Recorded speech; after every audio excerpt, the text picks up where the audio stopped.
Hello बच्चों। चलिए आज हम लोग देखते हैं लेक्चर नंबर 11। इसके पहले 10 लेक्चर हो चुका है। पूरा आपको इलेक्ट्रिसिटी का हमने थ्योरी बताया था और 34 एनसीईआरटी क्वेश्चंस हमने सॉल्व कर दिया था। आज हम लोग 35th देखें, है ना। चलिए देखते हैं। कहता है क्वेश्चन कि सेवरल इलेक्ट्रिक बल्ब्स, है ना, बहुत सारे इलेक्ट्रिक बल्ब्स हैं जो डिजाइन टू बी जो 220 वोल्ट इलेक्ट्रिक सप्लाई लाइन में जोड़ा गया है, जिसका पावर रेटिंग है 10 वॉट। तो सबसे पहले गिवन डाटा आप देखिए, V इज इक्वल टू आपको कितना दे दिया है, V is equal to 220 volt. Power rating आपको कितना किया है, 10 वॉट। तो P और V दे दिया है। अब आप समझो, यहाँ से ईच बल्ब का आप रेजिस्टेंस निकाल सकते हो। कैसे? तो R बराबर हम लोग लिख सकते हैं V स्क्वायर बाय P, है ना। कैसे? देखिए P ई बराबर कितना होता है, V स्क्वायर इंटू R, यही होता है। पावर को जब V और R के रिटर्म में दिया जाता है, तो यहीं से निकला है R बराबर ये, लिख दिए। अब देखो यहाँ पर V और R का मान यहाँ बैठाया है। तो V का मान बैठाया 220 का स्क्वायर बाय P। यहाँ हमारा टोटल आ गया कितना, 4804 ओम निकल गया। अच्छा अब देखिए, यानी ईच बल्ब का रेजिस्टेंस निकला। अब ये क्या बोलता है, how many lamp balls can be connected parallel, parallel में जोड़ना है with each other across to wires, है ना, जिसमें एक वायर के बीच में जोड़ना है जो 220 वोल्ट ही सप्लाई दे रहा है, और जबकि मैक्सिमम पावर जो उससे करंट ड्रॉ जा रहा है वो है 5। तो सेकेंड केस में आप देखते हैं, तो सेकेंड केस में आपका निकलेगा, देखिए, है ना, V इज इक्वल टू कितना निकला, 220 वोल्ट निकला। अच्छा I बराबर कितना निकला, I निकला 5 एम्पियर। तो यहाँ से आप जब resistance V equal to IR के फॉर्मूला से निकालेंगे, तो यहाँ पर आपका निकला है कितना, 24। देखिए R इक्विवेलेंट रेजिस्टेंस, तो इक्विवेलेंट रेजिस्टेंस हो गया 220 अपॉन 5। तो यहाँ से हमारा आ गया 44 ओम आ गया। तो ये निकला हमारा इक्विवेलेंट। अच्छा एक बल्ब का रेजिस्टेंस कितना है, 4840। जब बहुत सारा लगाना है, और बहुत सारा लगा के कितना बनाना है, मात्र 44 बनाना है। तो खुद सोचो, जब रजिस्ट सारा लगाया गया है पैरेलल में, सारा क्या लगाया गया है, पैरेलल में, सारा पैरेलल में, सारा पैरेलल में, इस तरह से लगाया गया। ठीक है, तो एक चीज समझो, रेजिस्टेंस का वैल्यू सबका इक्वल है। तो मान लो ये R है, ये R है, ये R है, ये R है। तो क्या आप कर आया था, है ना, पैरेलल वाला। तो पैरेलल वाले में आया था 1/R, 1/R, इस तरह से ऐड करते हुए, है ना। तो यहाँ पर हम जब करते हैं तो देखते हैं N/R आया। तो RP बराबर हमारा कितना आया, R/N आया। तो रजिस्टेंस जो होगा, जो पैरेलल में आपको डाला गया है, वो R/N के बराबर होगा टोटल। तो इस फॉर्मूला से अगर N बराबर आप निकालेंगे, तो N बराबर कितना हो जाएगा, रेजिस्टेंस बाय RP निकलेगा। बस वही यहाँ यूज किया है कि देखिए रेजिस्टेंस इक्विवेलेंट कितना हो जाएगा, तो R/N हो जाएगा। तो R/N कर लिया। अब N इज इक्वल टू यहाँ से क्या होगा, R/N। अच्छा एक का रेजिस्टेंस कितना था, 4840, इसको छोटा करना है। छोटा हमेशा याद रखना, पैरेलल चीज ही करता है। तो यहाँ से हम कर दिए 480/44। तो यहाँ से निकल आया हमारा 110 बल्ब्स। ठीक है, यानी 110 बल्ब्स को आपको पैरेलल में लगाया गया, है ना। अच्छा क्वेश्चन था। देखो फिर से एक बार समझा दे रहे हैं। सबसे पहले गिवन डाटा को आप लिख लिया करो, न्यूमेरिकल में लिख दिए। लिख देने से अब यहाँ से क्या है, ईच बल्ब का यहाँ निकाल लिया है। अब सारे बल्ब को पैरेलल लगाना है ना। तो रेजिस्टेंस का वैल्यू तो सारे बल्ब का आर आर है। तो इस केस में हमारा टोटल निकला, है ना, RP बराबर R/N निकला। इससे यहाँ N बराबर क्या निकला, R/RP निकला। यहाँ रख लिए, यहाँ पर सबका वैल्यू रख देने से ये हमारा आ गया। ठीक है, चलिए question number 36। A hot plate of an electric oven connected to a 220 volt line has two resistance coil A and B, each of each of 24 ohm resistance. which may be used separately in series and or in parallel. What are the currents in these three case? देखो question को आप समझो। देखो यहाँ question क्या कहता है कि एक हॉट प्लेट है ना, इलेक्ट्रिक ओवन का, जो V का वैल्यू यहाँ पर देखिए, तो V का वैल्यू आपको दे दिया 220 वोल्ट दे दिया। हैज टू रेजिस्टेंस, इसमें दो रेजिस्टेंस को जोड़ा गया, ईच ऑफ 24 ओम रेजिस्टेंस, है ना, 24 ओम रेजिस्टर्स का दो रेजिस्टेंस है, लगा दिया। विच में भी यूज सेपरेटली इन सीरीज में लगाया गया और पैरेलल में। What are the currents in this three cases? देखो सबसे पहले 220 वोल्ट है, रेजिस्टेंस ऑफ ईच पैरेलल कितना, इतना। When each of coil A और B are connected separately current through each, जब दोनों में से कोई एक लगाया जाए तो आई बराबर कितना हो जाएगा, V बाई आर। कोई एक लगाने से तो यहाँ 220/24 आ जाएगा हमारा कितना, 9.2 एम्पियर आ गया। अब यहाँ पर कुछ सेकेंड वाला समझो। देखो यहाँ क्या हो रहा है, जब when coils A and B are connected in series, जब इसको सीरीज में लगाया गया, जब सीरीज में आप लगा दे, देखो सबसे पहले A और B जो है ना, दोनों से कोई एक लगाया तो फिर इतना करंट आया। इस बार जब सीरीज में लगाएगा तो सीरीज में तो डायरेक्ट जोड़ देना चाहिए, यानी 2R यानी कितना हो गया 24 यानी कितना हो जाएगा 48 ओम आ गया, तो यहाँ लिख लिए। अब यहाँ से फिर करंट निकालना है तो आई बराबर V बाई आर एस, है ना सीरीज वाला, यहाँ से हमारा वैल्यू आया 4.6 एम्पियर, लिख दिए। चलिए थर्ड नंबर बोलता है when the coils A and are B are connected in parallel, जब पैरेलल में जोड़ दिया जाए। पैरेलल में जोड़ने पर हम जानते हैं कि वैल्यू घट के हाफ हो जाता है, यानी R/2 यानी कितना हो जाएगा 12 ओम। इन दिस केस हम देखते हैं कि IP बराबर हो जाएगा V बाई आर, तो तीनों का वोल्ट रख दिए, यहाँ रख दिए, तो ये हमारा आंसर, ये आंसर है ना, एक ये आंसर हो गया, कि ये आंसर हो गया, और एक ये आंसर हो गया, है ना।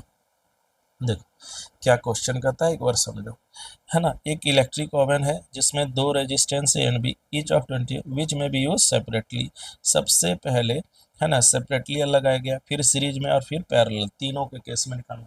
जब अलग अलग किया है तो आई बराबर V बाई आर से हम V और R का एक रेजिस्टेंस का रख दिए, जब सीरीज में लगाया तो दोनों को ऐड कर दी, जब पैरेलल लगाया तो R/2 हो जाएगा, है ना, हाफ हो जाता है, वहां से आई मान निकाल लिए।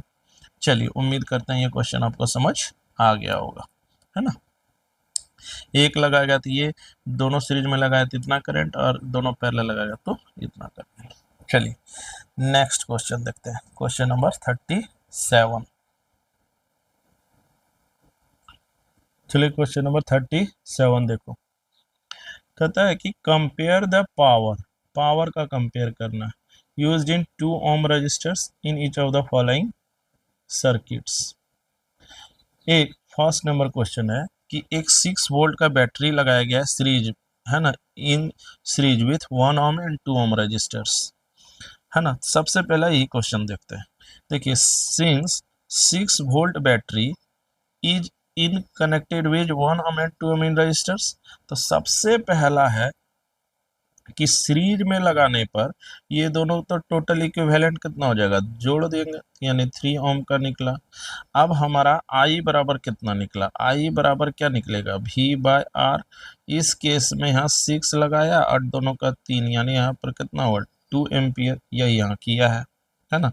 आई बराबर 6 दोनों का ऐड बाय यहाँ कितना कर लिया। अब है कि पावर तब कितना लगाएगा 2 ओम में, तो पावर इज इक्वल टू होता है आई आर आर के रूप में, तो आई स्क्वायर आर, है ना, हीट में टी लगता है, टी कैंसिल हो जाता है पावर में, तो आई स्क्वायर आर, यहाँ पर वैल्यू रख दिए कितना आया 8 वाट, यही हो गया हमारा आंसर। फिर सेकेंड केस में है कि एक 4 वोल्ट का बैटरी लगाया गया है 12 ओम और 2 ओम के रेजिस्टर्स में पैरेलल। तो सबसे पहले पैरेलल वाला कॉन्सेप्ट समझो कि ये पैरेलल में लगाया गया 12 वोल्ट और इतना, तो सबसे पहले पैरेलल में हुआ कितना, देखो सबसे पहले यहाँ पर देखो, यहाँ पर हमारा V कितना दे दिया, तो V दे दिया हमारा कितना 4 वोल्ट दे दिया in parallel with 12 ohm and 2 ohm resistors. अब देखो power used in 2 ohm resistors, है ना। Since 4 volt battery in parallel with इतना इतना, पोटेंशियल डिफरेंस अक्रॉस 2 एंड वो विल बी क्या होगा, सेम। जब देखो दो रजिस्टर्स को पैरेलल में आप लगाते हो ना, तो V इज इक्वल टू होता है। तो वही है कि V तो दोनों ही के केस में निकला कितना, 4 वोल्ट। अब पावर हमको निकालना है कितना, 2 ओम से, तो पावर बराबर होता है V बाई आर स्क्वायर। तो V का वैल्यू हो गया कितना, 4/2। तो यहाँ कितना निकला, 8 वॉट, है ना। कितना निकला, 8 वॉट, है ना। अब है कि इन तीन दोनों का अगर रेशियो निकालना है ना, दोनों का, ये भी 8 वाट, ये भी 8 वाट, P1/P2 दोनों का करेंगे तो कितना आया, 1, है ना। देखो पैरेलल में वोल्ट बढ़ जाता है, लेकिन सीरीज में तो वोल्ट सीरीज में वोल्ट बढ़ता है, लेकिन पैरेलल में बढ़ता नहीं है। तो पैरेलल में अगर भी यहाँ दे रहा है 4 वोल्ट ना, तो दोनों से ही 4 वोल्ट होगा, वहां से पावर निकाल लिया है, बस यही निकला 8 वाट, है ना। चलिए नेक्स्ट क्वेश्चन देखते हैं, क्वेश्चन नंबर 38। देखो क्वेश्चन कहता है 38 कि 2 लैंप्स, वन रेटेड, पहला है 100 वाट और सप्लाई है भी का कितना, 220 वाट, एंड दूसरा वाला का है 60 वाट एंड पावर पावर क्या भी कितना है, 220, और दोनों को ही पैरेलल में जोड़ दिया गया है। दोनों को किस में जोड़ दिया गया है, पैरेलल में। Two currents, what current is drawn from the line if the supply voltage इतना। सबसे पहले बात समझो, एक है P का वैल्यू कितना है, P1 का वैल्यू है 100 वाट, ठीक है, और V1 का वैल्यू कितना है, 220 वोल्ट, ठीक है। अब यहाँ पर देखो P दे दिया है, V दे दिया है, हमको R निकालना है। तो R बराबर कितना होगा, V²/P दे दिया। यहाँ से जब वैल्यू रख दिया तो V², 220² रख दिया, तो यहाँ से हमारा ये निकला 220 का स्क्वायर/P कर दो। अच्छा सेकेंड केस में भी हमारा क्या होगा, V² ये रख दो। Since the two lamps are connected in parallel यहाँ से क्या होगा, रेजिस्टेंस ये भी निकल जाएगा, रेजिस्टेंस ये भी निकल जाएगा। अब दोनों का रेजिस्टेंस है ना, चूंकि पैरेलल में है, तो इसका इक्विवेलेंट 1/R रेसिप्रोकल करके दोनों को ऐड कर देते हैं। तो यहाँ पर इसका उल्टा करेंगे तो 100/A 60/A, इन दोनों को सॉल्व करने से कितना आएगा, 302.5 यानी 302.5 ओम निकला, है ना, जब हम सीरीज में लगाए। तो आपको क्या करना चाहिए था, इससे R1 का मान, इससे R2 का मान, और सीरीज में जान लीजिए दोनों को रेसिप्रोकल में जोड़ दिया है, वही चीज यहाँ किया है। अब है कि करंट कितना ड्रॉ किया, तो करंट कितना ड्रॉ किया इस बात को समझो। तो I बराबर क्या होता है, V/R। तो V का मान रख दिया, R का मान रख दिया, तो हमारा निकल आया 0.727 एम्पियर। यही हो गया आंसर। तो कुछ नहीं करना था, दोनों ही केस में सिर्फ R1 R2 निकाल लेना था, और यहाँ के क्योंकि पैरेलल है तो रेसिप्रोकल करके सम निकाल लेना था। इससे क्या निकल जाता है, करंट निकल जाता है ना। इससे R निकल जाता है, R जैसे ही निकला, V दिया ही था, R दिया ही था, I निकल गया, है ना। तो ये क्वेश्चन था। चलिए 39 क्वेश्चन देखते हैं। 39 क्वेश्चन कहता है कि विच यूजेज मोर एनर्जी। अच्छा एनर्जी बोल रहा है। एक है 250 वाट टीवी सेट इन 1 आवर, एक है ना पावर कितना दे दिया है इसका, टीवी का पावर दे दिया है 250 वाट, ठीक है। अच्छा टाइम कितना दे दिया है, टाइम दे दिया है 1 आवर दे दिया, और ए 1200 वाट टोस्टर इन 10 मिनट्स, और 1200 वाट का टोस्टर है 10 मिनट में। तो कुछ नहीं है, पावर निकालना है ना, जबकि आपको दिया है क्या, पावर दे दिया है, टाइम दे दिया है, बस उसका यूज करना है। तो देखिए energy use in 250 watt hour in इतना, तो कितना एनर्जी होगा। देखो सबसे पहले ये बात समझो, P बराबर कितना आता है, एनर्जी बाय T।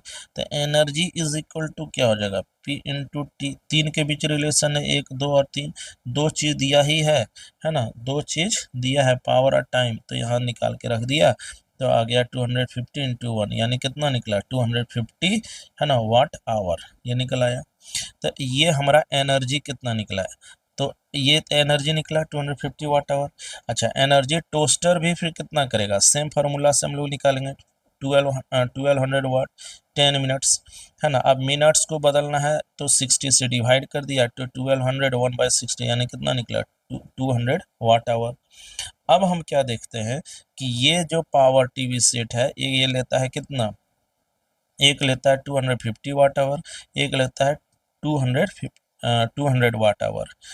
तो ये दोनों निकला 250 और एक निकला है 1200 वाट आवर।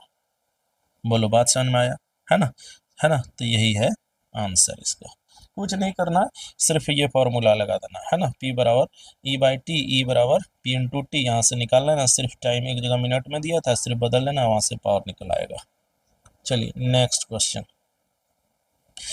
नेक्स्ट क्वेश्चन कहता है an electric heater of resistance 8 ohm draws 15 ampere from the serviceman for 2 hours. Calculate the rate at which the heat is developed in the heater. सबसे पहले इस बात को समझो, यहाँ R बराबर कितना दे दिया, R बराबर कितना है 8 ohm। अच्छा, I बराबर कितना दे दिया 15 एम्पियर। अच्छा, टाइम कितना दे दिया, टाइम है 2 आवर। तो बोलता है calculate calculate the rate at which heat is developed in, यानी रेट निकालना हीट का, यानी आपको पावर निकालना है। आप पावर को निकालिए तो आई और आर के टर्म में कितना है, आई स्क्वायर आर होता है। अब देखिए ये कितने बीच रिलेशन है, एक है पावर P, एक है I, एक है R, तीन में से कोई भी दो दे निकल जाएगा। तो यहाँ से हम देखते हैं P बराबर I बराबर कितना I स्क्वायर, R कितना है 8, तो हमारा निकला 1800 वाट, 1800 वाट निकल आएगा। तो P equal to I R के फॉर्मूला से आराम से निकल जाएगा, है ना। आई और आर के रूप में फॉर्मूला यही होता है। पावर का फॉर्मूला याद कर लो, एनर्जी का फॉर्मूला याद कर लो, है ना। तो P बराबर आई स्क्वायर आर टी और H बराबर आई स्क्वायर आर टी होता है। P बराबर आई स्क्वायर आर, है ना, और H अगर हीट बोलेगा, एनर्जी बोलेगा तो सिर्फ T लगा देना, तो यानी हो जाएगा आई स्क्वायर आर टी, ये याद रख लो। चलिए क्वेश्चन नंबर लास्ट है 41, पूरा एनसीईआरटी का सॉल्यूशन हो जाएगा। अगर कहीं कोई दिक्कत हो तो कमेंट करके पूछ लेना। देखो क्वेश्चन क्या कहता है 41, एक्सप्लेन द फॉलोइंग। कहता है why is tungsten used almost exclusively for the filament of incandescent lamps, कि टंगस्टन का यूज ही क्यों करते हैं फिलामेंट में। देखो सबसे पहले इसका आंसर देखो, टंगस्टन देखिए, आप जब बल्ब में लगाते हैं टंगस, है ना, ये फिलामेंट, तो फिलामेंट में क्या होता है, वो तो एक जैसे एक बल्ब है ना। अब यहाँ से रोशनी निकलना है, तो ये तो बहुत हीट हो जाता होगा, है ना, क्योंकि रेजिस्टेंस हाई कर देगा। तो फिलामेंट में अगर अगर टंगस्टन जैसा अगर मटेरियल नहीं लगाएंगे, तो जो कि टंगस्टन इंड्योर कर सकता है हीट को, इसका मतलब है मेल्टिंग पॉइंट बहुत अधिक होता है ना। तो अगर ये तो तुरंत नहीं तो गर्म होगा और यही क्या हो जाएगा, पूरा गल जाएगा, मेल्ट हो जाएगा और ख़त्म हो जाएगा। इसलिए टंगस्टन जिसका कि मेल्टिंग पॉइंट बहुत हाई होता है, हम देख रहे हो आप 3380 डिग्री सेल्सियस है यहाँ पर, देखो इस फिगर को इमेजिन कर सकते हो कि 100 डिग्री सेल्सियस पर समझो पानी बुड़बुड़ाना शुरू कर देता है, और ये कितना है, तो उसका आप समझ सकते हो 3380 डिग्री सेल्सियस है, कहाँ 100 कहाँ 3300 का फिगर है, यानी समझ लो 33 मोर टाइम्स है। तो इतना में ये मेल्ट होता है, इसीलिए फिलामेंट में टंगस्टन का यूज होता है, क्योंकि बल्ब में, है ना, हीट बहुत पैदा करना होता है तभी तो रोशनी करेगा, और हीट जब करेगा, अगर फिलामेंट में जो यूज हो रहा है मटेरियल, अगर उसका मेल्टिंग लो होगा तब तो वही गल जाएगा, तो वो बल्ब ही खराब हो जाएगा।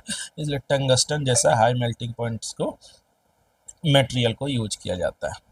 सेकेंड नंबर क्वेश्चन, है ना, सेकेंड नंबर क्या बोलता है, why are the conductors of electric heating devices such as toaster and electrons made of an alloy rather than a pure material. ये पहले भी हम करा चुके हैं कि एलॉय का यूज करना ज़्यादा अच्छा होता है प्योर मटेरियल्स, है ना। फिर वही क्वेश्चन होगा, देखिए सबसे पहले इलेक्ट्रिक हीटिंग है या है ना, या टोस्टर है या आयरन है, इसका मेन पर्पस क्या है? इसका मेन पर्पस होता है हीट पैदा करना।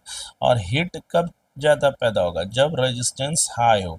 अच्छा, रेजिस्टेंस हाई होना है ना, तभी हीट भी हाई होगा, तभी हीट भी हाई होगा, तभी हीट भी हाई होगा, तभी हीट भी हाई होगा, यही होगा। Resistance high, heat high, resistance high, heat high. अच्छा, अब है कि वो गर्म होगा, फिर वही बात है, अगर मेल्टिंग पॉइंट लो रखिए तो फिर वही गल जाएगा। सबका आंसर वही होना कि रजिस्टिविटी जो होता है ना, आपको रेजिस्टेंस हाई करना मतलब रजिस्टिविटी, तो रजिस्टिविटी जो होता है एलॉय का बहुत ज़्यादा होता है। Resistivity of anode is generally higher than pure metal, और ये ज़्यादा रहेगा तभी ये रहेगा। Hands they do not oxidise, और ये ऑक्सीडाइज भी नहीं होता है, जिस वजह से एलॉय का यूज करते हैं, ये हम पहले भी देखे थे। चलिए question number next, why is the series arrangement not use for domestic purpose, ये भी हम देखे थे। देखो सीरीज में अगर आप लगा दोगे ना कनेक्शन, जैसे कि यहाँ लगा रहे हो है ना, यहाँ लगा दिए सीरीज में, लगा दिए मान लो R1 और ये लगा दिए R2 है ना, ये लगा दिए। अब इससे में क्या होता है कि अगर ये वाला हमारा खराब हो जाए है ना, या हम बंद करके रखें, जैसे घर में टीवी बंद कर दें, तो हमारा फ्रिज भी ऑपरेट हो जाएगा। लेकिन अगर सीरीज में हम लगा देंगे तो चूंकि आप इसको ऑफ कर दिए, ये खराब हो गया टीवी, तो यहाँ भी करंट फ्लो नहीं कर पाएगा, इसीलिए हम इसको सीरीज में नहीं लगाते हैं, है ना। घर में पैरेलल यूज होता है। पैरेलल लगाने से क्या फ़ायदा होगा कि अगर आपका एक नॉन ऑपरेशनल है या आपका ख़राब भी हो गया तो दूसरा ऑपरेट हो जाएगा, है ना। जैसे कि ये ख़राब है तो ये और ये ऑपरेशनल हो जाएगा। चलिए, अच्छा दूसरा रीजन है कि सीरीज में रेजिस्टेंस भी हाई होता है ना। सीरीज में रेजिस्टेंस हाई होता है जबकि पैरेलल में रेजिस्टेंस कम होता है। तो घर में मेनली जो हम लोग यूज करते हैं उसमें हिट कम चाहते हैं, जिस वजह से भी हम लोग पैरेलल यूज करते हैं, सीरीज नहीं, है ना। यही यहाँ लिखा है। इन सीरीज में if one of the appliances fails, कोई एक खराब हो गया या बंद रख दिया तो अदर भी स्टॉप कर जाएगा, है ना। और दूसरा रीजन ये भी है कि रेजिस्टेंस इसका अधिक हो जाता है। चलिए question number 5, how does the resistance of a wire very with its cross sectional area. अगर क्रॉस सेक्शनल रख दिया जाए तो क्या इफेक्ट करेगा? तो हम लोग जानते हैं कि R is directly proportional to A, R is inversely proportional to 1/A। तो ये डायरेक्टली इसके, ये इन्वर्सली इसके, तो मतलब अगर वायर का लेंथ ज़्यादा है तो रेजिस्टेंस ज़्यादा है, और क्रॉस सेक्शनल एरिया अगर ज़्यादा है तो रेजिस्टेंस कम है। तो यहाँ पर अगर आपका क्रॉस सेक्शनल एरिया है तो वायर है ना, रेजिस्टेंस उसका क्या हो जाएगा? कम हो जाएगा। इसको आप पानी के फ्लो से देखो ना, अगर ये पाइप है और पानी इसमें से फ्लो कराना है तो देखिए इसमें पानी का टक्कर ज़्यादा हो जाएगा, है ना, इसलिए रेजिस्टेंस अधिक हो गया। जबकि अगर क्रॉस सेक्शनल बढ़ा देंगे तो पानी का फ्लो बहुत आसानी से हो जाएगा, इसलिए रेजिस्टेंस कम हो जाएगा। चलिए लास्ट, है ना, लास्ट क्वेश्चन कहता है, आप यहाँ पर देखो लास्ट क्वेश्चन, ठीक है। Wire copper and aluminium wires used employed for electric transmission, copper और एल्युमिनियम का ही क्यों यूज करते हैं? सबसे पहला बात, कॉपर एंड एल्युमिनियम का वायर है ना लो रेजिस्टिविटी रखता है ना। देखो रखने को तो सबसे सस्ता रखता है तुम्हारा जाके क्या नाम है सिल्वर, लेकिन आप सिल्वर अगर लगा देते हैं ना, देखिए ट्रांसमिशन लाइन में जब आप एक जगह से दूसरे जगह भेजते हैं तो आप थोड़े ना चाहिए कि ये हमारा बीच का तार गर्म हो जाए, नहीं चाहता है। तो आप तार का गर्म नहीं चाहते हैं, इसका मतलब आप क्या चाहते हैं, है ना, रेजिस्टेंस कम हो। तो क्या होता है जब एक पॉइंट से दूसरा पॉइंट जाने लगता है करंट, समझो बात को, तो आप रेजिस्टेंस लो रखना चाहते हैं। तो लो रखना चाहते हैं ना, तो क्या होता है कि आप ऐसा वायर मत की यूज कीजिए जिसका रेजिस्टेंस अधिक हो, ठीक है, पहला बात ये। अब देखिए सबसे इस पर्पज से रेजिस्टेंस हम जानते हैं सिल्वर का सबसे कम होता है, लेकिन सिल्वर में ये प्रॉब्लम है कि ये चोरी हो जाता है, सिल्वर इसलिए यूज नहीं कर सकते, इसलिए आदमी कॉपर और एल्युमिनियम से काम चलाता है ना। लेकिन सबसे अच्छा अगर देखा जाए तो सिल्वर होता है, तो इसलिए कॉपर और वायर का यूज किया जाता है। है ना। चलिए, तो आज हम जो ना, आज आपका पूरा एनसीईआरटी का जितना भी क्वेश्चन था सारा सॉल्व करा दी है ना।